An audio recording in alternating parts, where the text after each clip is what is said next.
జగదీష్ దీక్ష రోజాని cover పెట్టేసి, బిగించేసి చంపబోతూ ఉంటే అప్పుడే చామంతి చూస్తుంది. అయ్యో! ప్రమీల గారిని కాపాడకుండా ఇప్పుడు అక్కని నేనెలా కాపాడాలి? వీళ్ళని అక్కని ఇద్దరిని ఎలా కాపాడుకోవటం అని చామంతి టెన్షన్ పడుతూ ఉంటే, అమ్మవారే సాక్షాత్తు ఒక పెద్దావిడ రూపంలో అక్కడికి వచ్చి, చామంతి నేనున్నాను కదా! ప్రమీలని, పాపని నేను జాగ్రత్తగా చూసుకుంటాను. నీ రక్తాన్ని కాపాడాలని నువ్వు తహతహలాడుతున్నావు కదా! వెళ్ళి నీ అక్కని కాపాడుకో అని పెద్దావిడ చెప్పటంతో కర్ర తీసుకువెళ్ళి వాళ్ళిద్దరి తల పగలగొట్టటంతో జగదీష్ దీక్ష అక్కడి నుంచి పారిపోతారు. ఎవరక్క వాళ్ళు నిన్ను చంపాలని చూసిందని చామంతి అడగటంతో ఏమో నాకేం తెలుసు అని రోజా చెప్తుంది. ఈ లోపలే గుణ రౌడీలు అక్కడికి వచ్చి చామంతిని లాక్కు వెళ్తూ ఉంటే రోజా చూస్తూ ఉంటుంది.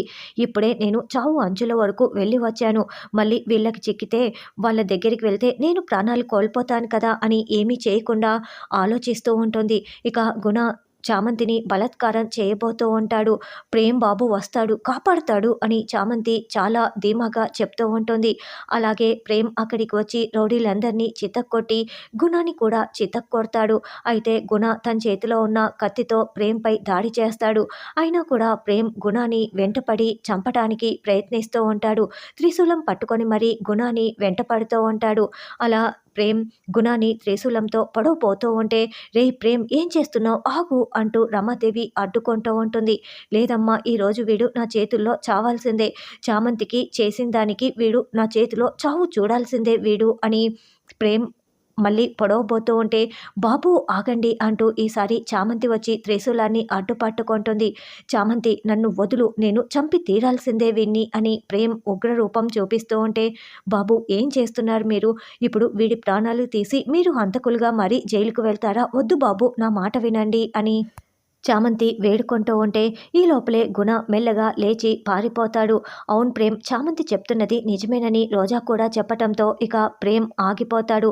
అమ్మ, అసలు వాడేం చేశాడో తెలుసా అని ప్రేమ్ చెప్పబోతూ ఉంటే, ప్రేమ్ నోరు మూసుకొని ఇంటికి రా అని రమాదేవి లాక్కు వెళ్తుంది.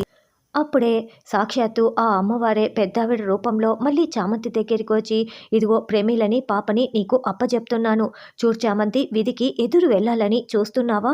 నీకు తోడుగా అండగా ఉంటానని నీకు ఎప్పుడో అతను మాట ఇచ్చాడు కదా! నిన్ను కాపాడడం కోసమే నీ రక్షకుణ్ణి ఆ రూపంలో పంపించాము. కాబట్టి నువ్వు ఇంకేమీ ఆలోచించకు. నువ్వు నీ భవిష్యత్తుని చూసుకో. అతని చేతుల్లో నీ భవిష్యత్తును పెట్టు. నువ్వు అతన్ని పెళ్లి చేసుకోవచ్చు అని అర్థం వచ్చే విధంగా అతనే నీకు జీవితాంతం తోడు నీడగా ఉంటాడు, రక్షకుడుగా ఉంటాడు, నిన్ను అనుక్షణం కాపాడుకుంటూ ఉంటాడు. ఇది ఆ దేవుడి ఆజ్ఞ.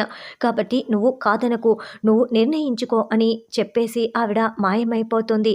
ఇక చామంతి ప్రేమ్ గురించే ఆలోచిస్తూ ఆ అమ్మవారు చెప్పిన మాటలన్నింటినీ కూడా గుర్తు చేసుకుంటూ ఉంటుంది.